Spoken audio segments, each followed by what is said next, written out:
Hello everyone, in this video we will try to understand section 18 and 19 together क्योंकि section 18 जो है मात्र एक दो लाइन का है। इसको हिंदी में भी रीड करेंगे, इंग्लिश में भी रीड करेंगे, फिर एक कॉमन कंक्लूजन जो है उसको समझने का प्रयास करेंगे, प्रयत्न करेंगे।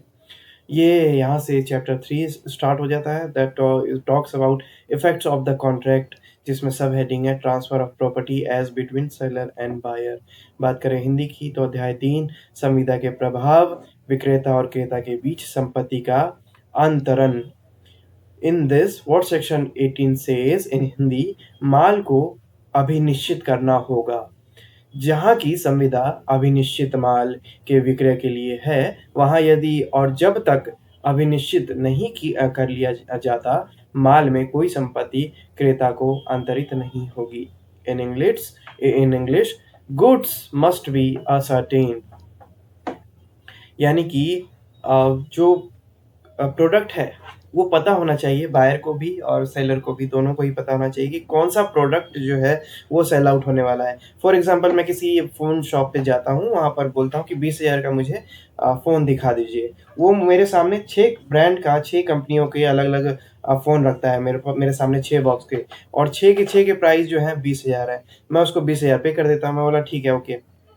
What does this mean? मैंने डिसाइड ही नहीं किया कि कौन सा प्रोडक्ट मैंने चूज किया है। मेरे को क्लैरिफाई करना पड़ेगा for for the clarification to the seller as well as for the buyer also.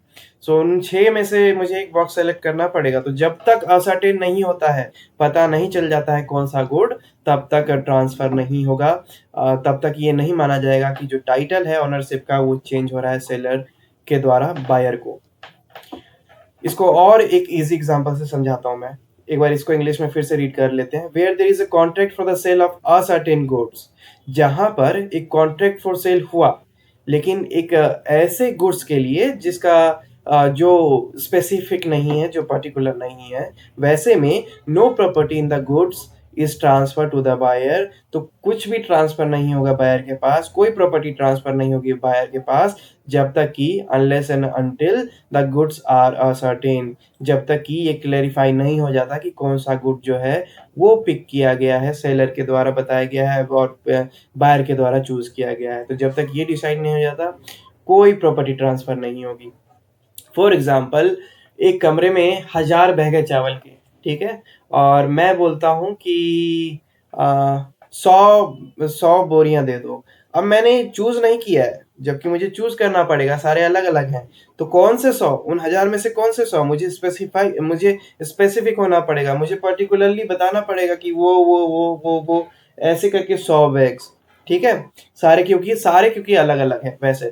तो जहाँ पे असर्टेन हो प्रोडक्ट, जहाँ पे गुड्स असर्टेन हो, तो वहाँ पे उसको सर्टेन करना मैंडेटरी है। This is what section 18 talks about कि अगर गुड्स असर्टेन अनसर्टेन है तो उसको प्लीज सर्टेन कीजिए, असर्टेन कीजिए, है ना, for the clarification to the seller as well as for the buyer. Now this was section 18। इसको इंग्लिश और हिंदी दोनों में फिर से रीड करेंगे। पहले हिंदी में, माल को अभिनिश्चित करना होगा। जहां की संविदा अभिनिश्चित माल के विक्रय के लिए है, वहां यदि और जब तक अभिनिश्चित नहीं कर लिया जाता, माल में कोई संपत्ति क्रेता को अंतरित नहीं होगी। What it says in English, goods must be ascertained. Where there is a contract for the sale of unascertained